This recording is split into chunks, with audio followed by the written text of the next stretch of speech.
एक महान व्यक्ति का जन्म 24 दिसंबर 1924 को पंजाब में अमृतसर के पास कोटला सुल्तान सिंह नामक एक छोटे से शांत गांव में हुआ था।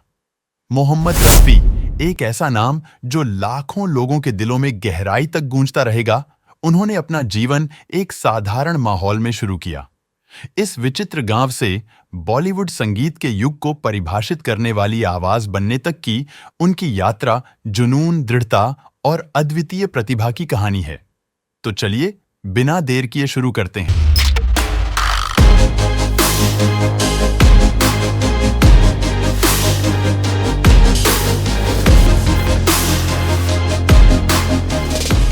अपने शुरुआती दिनों से ही युवा रफी अपने आसपास की धुनों से मोहित हो गए थे।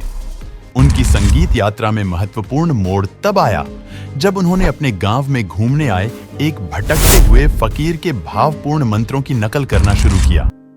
उनकी जन्मजात प्रतिभा को पहचानते हुए उनके बड़े भाई के दोस्त अब्दुल हमीद ने रफी के परिवार को उनकी प्रतिभा को निखारने के लिए प्रोत्साहित किया। नतीजतन परिवार लाहौर चला गया, जहां उस्ताद बड़े गुलाम अली खान और फिरोज निजामी के मार्गदर्शन में रफी की संगीत की शिक्षा शुरू हुई। रफी का पहला बड़ा सार्वजनिक प्रदर्शन एक यादगार घटना थी। सिर्फ 13 साल की उम्र में उन्होंने महान के.एल. सहगल के साथ एक संगीत कार्यक्रम में गाया। इस प्रदर्शन ने न केवल दर्शकों को मंत्रमुग्ध कर दिया, बल्कि रफी के संगीत को अपने जीवन का लक्ष्य बनाने के संकल्प को भी मजबूत किया।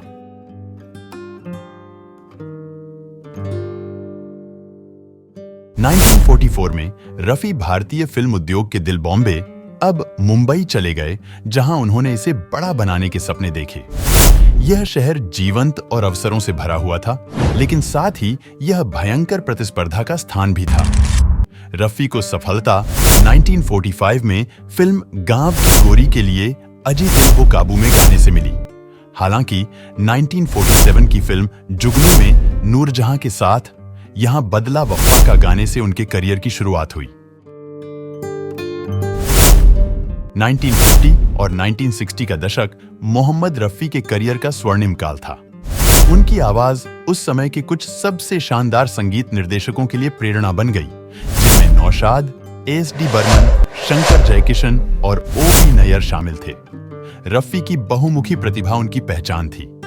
वे जंगली के चंचल याहू, चाहे कोई मुझे जंगली कहे से लेकर मेरे महबूब के दिल को छू लेने वाले मेरे महबूब तुझे तक आसानी से बदल सकते थे। इस अवधि के दौरान रफी की आवाज बॉलीवुड के प्रमुख पुरुषों का पर्याय बन गई। शम्मी कपूर के लिए रफी के उत्साही और ऊर्जावान गीत प्रतिष्ठित बन गए, जबकि उनकी भावपूर्ण धुनों ने राजेंद्र कुमार और देव आनंद के अभिनय को गहराई प्रदान की।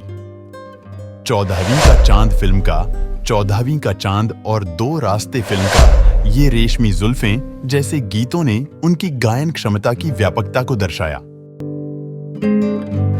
अपनी बढ़ती सफलता के बावजूद रफी विनम्रता और शालीनता के प्रतीक बने रहे। वे अपनी समय की पाबंदी के लिए जाने जाते थे, अक्सर एक ही बार में गाने रिकॉर्ड करते थे और अपने काम के प्रति उनके समर्पण ने उन्हें बहुत सम्मान दिलाया। उनकी विनम्रता पेशेवर दायरे से परे थी।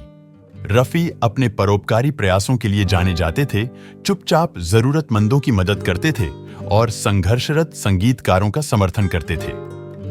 1970 के दशक में किशोर कुमार के उभरने के साथ बॉलीवुड संगीत परिदृश्य में नई चुनौतियां आईं। फिर भी रफी की प्रतिभा और समर्पण ने सुनिश्चित किया कि वे प्रासंगिक बने रहें। हम किसी से कम नहीं कि क्या हुआ तेरा वादा जैसे हिट गानों ने न केवल उनकी स्थिति को पुष्ट किया, बल्कि उन्हें सर्वश्रेष्ठ पुरुष पार्श्व गायक का राष्ट्रीय फिल्म पुरस्कार भी दिलाया।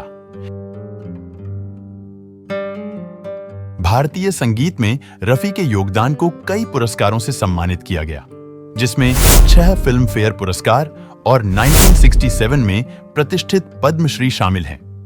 उनका करियर 3 दशकों से अधिक समय तक चला, जिसके दौरान उन्होंने विभिन्न भाषाओं में 7,400 से अधिक गाने गाए, जिससे भारतीय सिनेमा में सबसे विपुल और बहुमुखी गायकों में से एक के रूप में उनकी विरासत मजबूत हुई।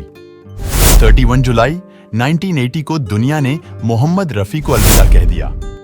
उनके निधन से संगीत उद्योग में एक शून्यता आ गई, लेकिन उनकी विरासत उनके कालातीत गीतों के माध्यम से जीवित रही।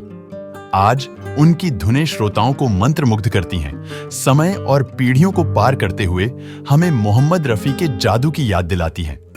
मोहम्मद रफी का जीवन सपनों, कड़ी मेहनत और विनम्रता की शक्ति का प्रमाण है। एक फकीर के मंत्रों से मंत्रमुग्ध एक गांव के लड़के से लेकर एक राष्ट्र की आवाज बनने तक रफी की यात्रा प्रेरणा और विस्मय से भरी है। भावनाओं और बहुमुखी प्रतिभा से परिपूर्ण उनका संगीत एक बहुमूल्य खजाना बना हुआ है, जो यह सुनिश्चित करता है कि मोहम्मद रफी की किंवदंती आने वाली पीढ़ियों को प्रेरित और रोमांचित करती रहेगी। आपको हमारी कहानी कैसी लगी? हमें कमेंट करके अपनी राय बताएं, और अगर आप चैनल पर नए हैं तो चैनल को सब्सक्राइब जरूर करें और बेल आइकन भी ऑन कर लें ताकि हर वीडियो सबसे पहले आपके पास आए।